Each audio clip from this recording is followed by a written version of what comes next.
Hello friends. C plus plus language सीखने की series में आज हम देखेंगे लेक्चर 7 का पार्ट 3, जिसमें हम पढ़ रहे हैं class and objects in C plus plus.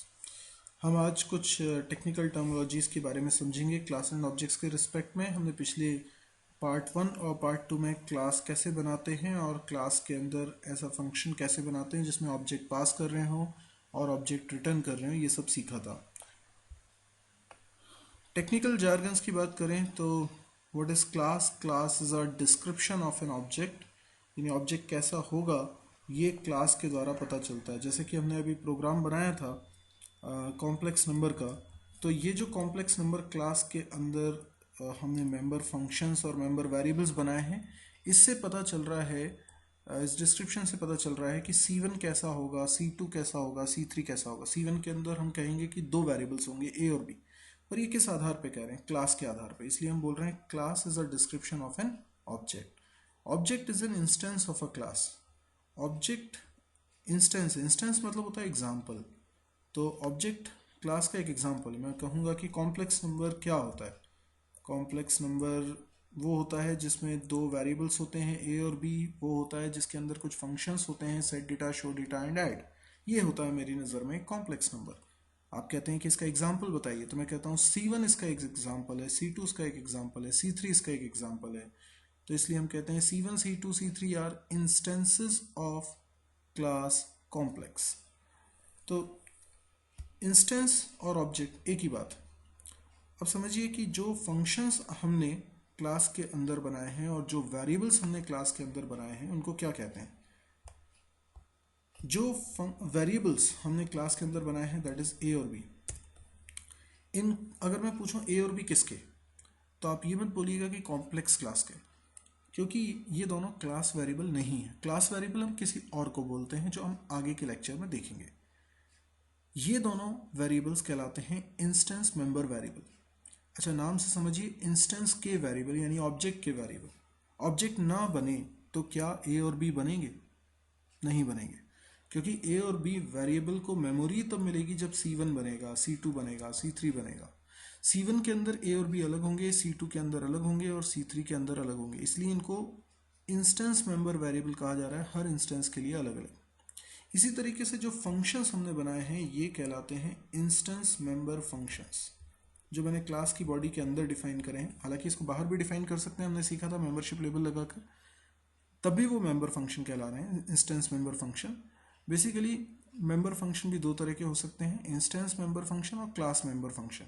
तो अभी आप इन सेट डेटा, शो डेटा और राइट फंक्शन को क्लास मेंबर फंक्शन मत बोलिएगा, क्योंकि क्लास मेंबर फंक्शन हम किसी और को बोलते हैं।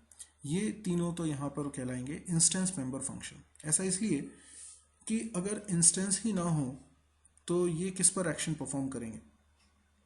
जैसे हम सिंपल सा एग्जांपल लें, C1 डॉट सेट डेटा।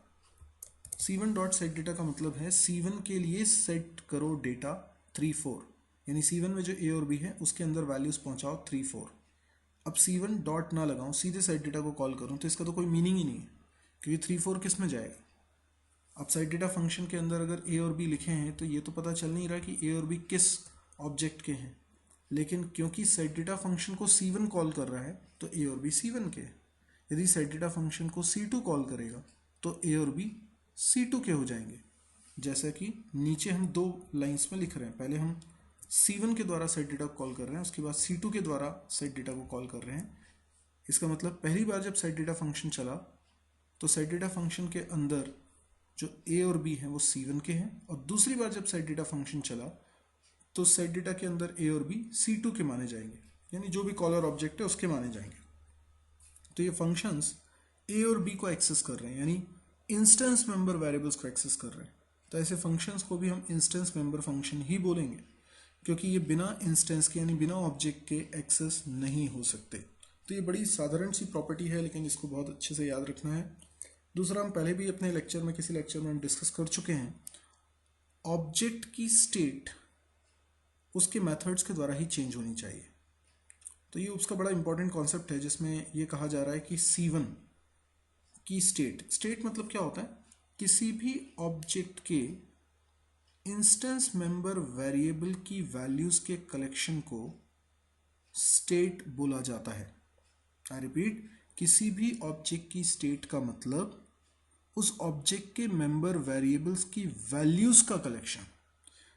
अब अगर किस ऑब्जेक्ट के एक भी वेरिएबल में मैं कोई चेंज कर दूं तो मैं कहूंगा ऑब्जेक्ट की स्टेट चेंज हो गई है।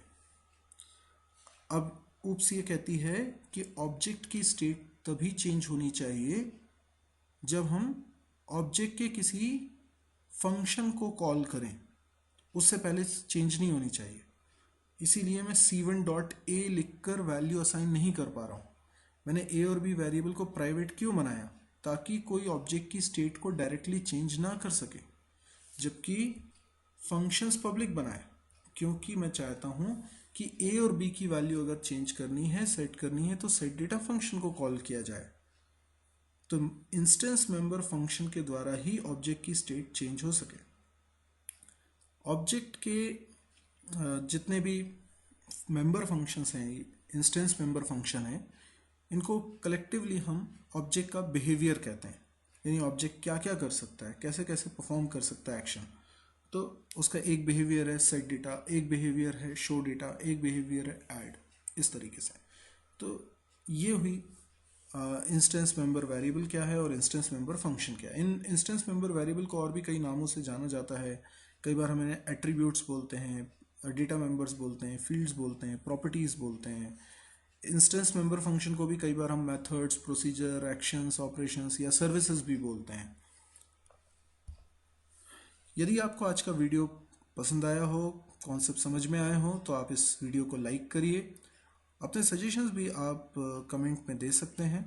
आपको अगर वीडियो शेयर करने लायक लग रहा हो तो आप ज़रूर अपने दोस्तों से शेयर करिए। इस चैनल को सब्सक्राइब करिए ताकि इस तरह की वीडियोस की अपडेटेड इन्फॉर्मेशन आपको मिलती रहे। Thank you.